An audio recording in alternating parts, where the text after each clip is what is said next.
I would say we have two incredibly hard areas in the game currently. The first one, of course, being the city of Sintranos, which I'm going to be honest, I'm barely doing this on hard mode anymore these days. I'm just kind of progressing up to wherever I get stuck, and then that's about it. I can't be bothered to be switching gear around on my champions every single rotation. The other area that's incredibly hard at the moment is actually going to be FireKnight's castle. I think this is, hands down, apart from City of Sintranos, the hardest content in the game currently. The reason for that, City of Sintranos is just very RNG heavy, so you can bring a lot of AoE champions in here. If you're lucky and you have some mythicals, you can bring them in and they'll just absolutely carry you. You can bring in stun sets and just keep running this over and over and over and over and over and over and over and over and over and over and over and over again until you finally get the RNG that you need. However, with FireKnight's castle, that is not the case, especially and in specific FireKnight hard, that is not the case, because this is very gear intensive, it's very champion intensive, and it is very strategy intensive as well. So I'm going to be showing you a team here today that can work all the way up to FireKnight 10, even though I haven't gotten there myself quite yet because I haven't been able to push this team, but it is consistently farming stage 6, which is the Void Affinity there, at around 5 minutes, and that'll get a lot quicker. I'll show you the team here and I'll show you how it can be improved. So we're going to go to recently used first. This is the team, these 5 champions right here. First up, we have Lady Mikage, who is a permanent fusion. We have Blizzard, who is a fusion. We have Zenogre, who is a fusion. We have Yakarl, who is available in the clan shop. And we have Farrakhan, who is a epic that's been in the game forever. Blizzard isn't that good, in all honesty. He's mainly just using his A1, which has a 40% chance, 50% chance when booked of placing a freeze. If you have them, what you can do is you can actually come over here and you can get somebody like a Neldor, who is actually placing the freeze on his A1 as well, and he has the same chance of doing it basically, plus he has a passive that can actually help him to join the attacks. Or of course, if you have Creeled in the blue, you can actually go ahead and bring him. He has a 35% chance of placing a freeze on the A1. And he is a fantastic champion overall as well. So if you have either of those champions, you can definitely push this team a little bit further. Unfortunately, excuse me, as you've seen, I don't have either of those champions. Zenogre, like I mentioned, she was, of course, a fusion. She doesn't bring a whole lot of utility for the FireKnight, except she does bring a weaken, which is quite nice. And she does, of course, bring some increased speed for you as well, which is quite incredible. Yakarl's bringing decreased speed and freeze, and then of course Farrakhan is bringing a decreased defense on the A1 as well as a ally attack. Let's go ahead and go over the champions a little bit more in depth here. This ally attack from Mikage is bringing increased attack and increased crit damage for 2 turns, then teams up with all allies to attack a single enemy. The allies joining the attack will use their default skills, of course. She does remove all debuffs from the ally with the highest attack as well, but she does also, more importantly, have an A1 that will attack one enemy with a random ally from the Shadowkin faction. In this particular team, the only Shadowkin on it is going to, of course, be Zenogre, so Zenogre is coming in and getting a little bit of extra damage. On her A2, she does bring in a lot of CC here as well, where she attacks all enemies placing a stun and then decreases the turn meters of all enemies by 30%. And this is on a 3-turn cooldown, which is absolutely fantastic. Blizzard, he's literally just coming in for his A1. He does use his AoE on the waves as well. He's not booked or anything like that though, so I basically just got the fusion done, built him up to 6 stars, and that was it. I threw him in. Let's go over the build here real quick too. My Lady Mikage is quite juicy because I do use her in a lot of areas, including Hydra. These are the masteries that I have on her right here if you want to copy that. She's not fully booked out on both her forms or anything like that, so nothing too crazy. And she does, of course, have Polymorph, which isn't very useful for this battle. These are her stats: 75k on the HP, 3600 on defense, 345 on the speed, and 436 on the accuracy. Now keep in mind, I do of course have area blessings, so I have 12 speed and 48 accuracy as well as 24 resistance for every single one of these champions. React accordingly, because, for example, she's now at 357 inside the FireKnight's castle, right? So I'll try to show you guys that area bonus. In terms of masteries, we of course have Giant Slayer on Blizzard, and he does have a Phantom Touch, which can help with some RNG to burst down that shield. This is his build: 270 on the speed, 286 on the accuracy. Let's go ahead and do this. So about 282, 329 on the accuracy, which is more than enough, and then about 53,000 HP, and then you're just building him for damage. Apart from that, we have Zenogre, who you could speed this run up a lot by getting her into, of course, a Giant Slayer build. What does she bring? On her A1, she attacks one enemy 3 times. Each hit has a 30% chance of placing a weaken. A2 attacks one enemy 4 times, each hit increasing this champion's turn meter by 5%, and she's also placing an increased speed buff on all allies for 2 turns, which is absolutely fantastic. Her A3 does hit 4 times. Her passive isn't really useful in this fight, but she does bring a juicy 30% speed in Dungeons Aura by, which is just amazing. This helps so much. We're getting about another 30 speed on every single one of these champions, which of course does make them easier to build. She is quite a juicy champion as well, so she's sitting at about 5,000 on the attack, 303 on the speed, 252 on the accuracy, and about 144 on the crit damage. You could definitely build her out with a bit more crit damage. This is just a gear that I happen to have. And then of course, like I mentioned, she is going to get a lot stronger and do a lot more damage once she has Giant Slayer on there as well. Yakarl the Scourge, I talked about him in my Dark Fae video last video. So he's going to attack all enemies placing a freeze. He has a freeze and a decreased speed on his A2 as well as an increased speed on himself. And then he has a 2-hitter, each hit having a 50% chance when booked of placing a freeze debuff. As you can see, he's not even fully booked there either. Again, pretty decent build on this guy. So this is going to be 284 on the speed, 334 on the accuracy, and then the rest is just built into damage there, of course.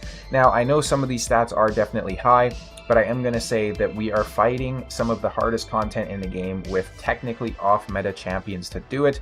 So if you can't reach these stats, you're probably going to have to spend some time farming, or just hope for good shard pulls before you can farm the FireKnight hard. That is the one point of contention I see all the time, where people are like, well, you have good champions and you have good gear. It's like, well, yeah, you kind of need that to farm the hardest area in the game, and if that wasn't the case, the game wouldn't be very fun. So just keep that in mind. Keep these builds in mind with a grain of salt, of course, right? A1 coming in here on Farrakhan, and then he has an increased crit rate and increased crit damage. So basically with the ally attackers, we're getting increased attack, crit rate, crit damage, all that sort of good stuff. And then we are getting the increased speed occasionally from Zenogre as well. This is the build on him once he has his FireKnight's Castle bonus. So 304 on the speed, 275 on the accuracy, the rest into kind of survivability there, a tiny bit of crit rate on him as well. Nothing too crazy. I mainly just tried to build the champions out with as much damage as I could on all of them, because this team is so incredibly CC heavy that you don't really need to worry about ads getting their turn or anything like that. You could definitely speed this up if you had somebody like a Seer coming in and ripping off buffs and stuff like that too, but for the time being, at least to push up where we're at, we need a lot of freezes coming in and a lot of multi-hitters on the A1, so that definitely does narrow down the options a little bit, of course. Depends on the roster on your account as well. I will go ahead and throw the run up on the screen here. I did forget to show the masteries, so Farrakhan doesn't actually have any masteries on him whatsoever. And then, of course, Yakarl does actually come down here to Helm Smasher because I had him built out to be an arena nuker for quite some time. So he could definitely do probably a little bit more damage if he was in a War Master as well. For Zenogre, the masteries I would recommend is, of course, coming down here to Giant Slayer on the offense tree. And then for the support tree, I'd probably try to get Evil Eye so that she can help decrease turn meter on the waves, and then possibly Lore of Steel as well to give her a little bit more set bonuses from something like Perception, because she is built out in Perception, of course. I have some very decent gear on these champions. I'll go through and show you guys the gear real quick. Again, as I always say though, this gear definitely could be optimized even further if you know what you're doing. The run could be cut down a little bit as well if you built somebody like your Mikage for damage, because she can actually do relatively decent damage as well. I could get more stats on all of these champions by ascending the gear.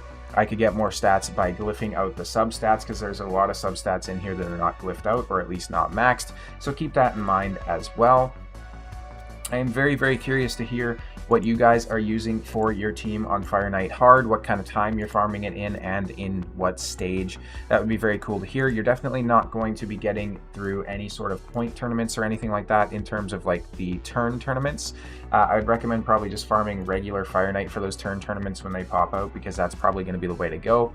As of right now, at least, I haven't really seen anybody who's able to effectively farm FireKnight Hard very consistently and get, a low turn count with it as well. And again, as always, most of the teams that you'll look at in the Teams of the Week or the Artifact Optimizer suggestions, they all include Gnut.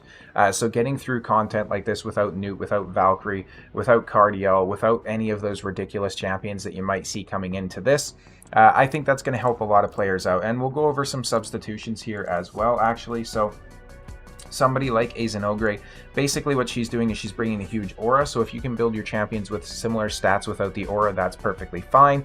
Just bring somebody who's doing a triple hit on the A1, and preferably somebody who can do an increased speed for your team. So for example, a good candidate would be somebody like an Apothecary if you get him built out. Substitutions for both Lady Mikage and Farrakhan will be very, very similar, so any sort of ally attack champion is going to do that role perfectly fine.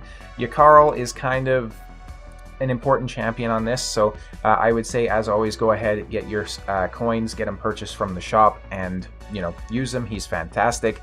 He brings a decreased speed, he brings freeze on all his skills, increased speed on himself, like just so much stuff. AoE freeze is insane for controlling the waves as well.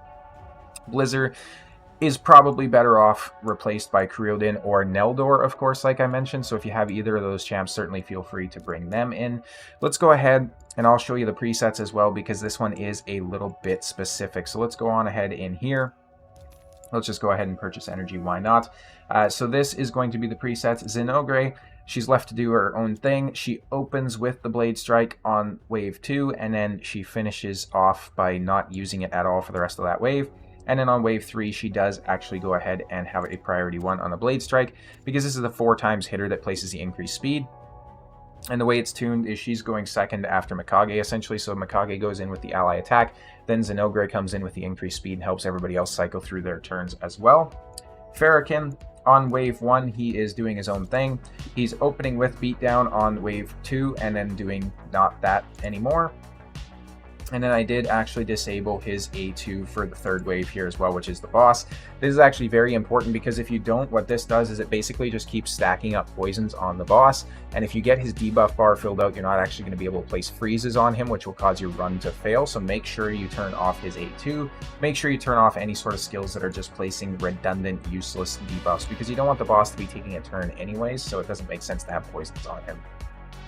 Mikage is coming in, she's metamorphing and then not using it, of course, and then she has a priority 1 on her Skittering Death. On round 2, she has basically the same thing, so she's staying in her 2nd form and prioritizing the crowd control. Then on round 3, she's going to open with the metamorph to bring herself back into her primary form. She gets an extra turn and goes into her ally attack skill. Blizzard, he's disabled everything on the round 3 apart from his A1. And he's doing whatever he wants on the rest. I don't really care what he does. He usually just does like increased defense on the team.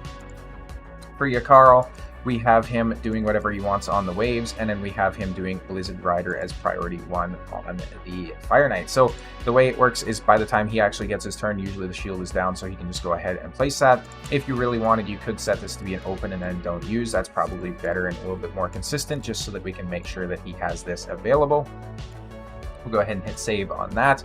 And then I can actually come over here and look at the turns of the week. So you see Razzlevarg in all these, you see Gnut, you see all of these insane champions, right? So I wanted to bring you guys something that's a little bit more free to play or low spend friendly, because the 3 legendaries in this are, of course, fusions. The mythical in this is a fusion, and there is 1 epic champion, but there's tons of substitutions that you can use for every single slot of this team. So I hope it helped out. Like I say, let me know down below where you guys are farming. So if it's stage 10, if it's stage 6 like me, where what you're using for a team, builds, all that sort of stuff, I'm very, very curious to hear about it. And I would love to get more build suggestions or ideas from you guys, especially if you're farming stage 10. I don't have a lot of the champions that people really depend on for this particular dungeon, so it's been a bit more of a struggle for me than most. But thank you guys all so much for watching and the support I've had on the channel recently, and I'll see you guys in the next video.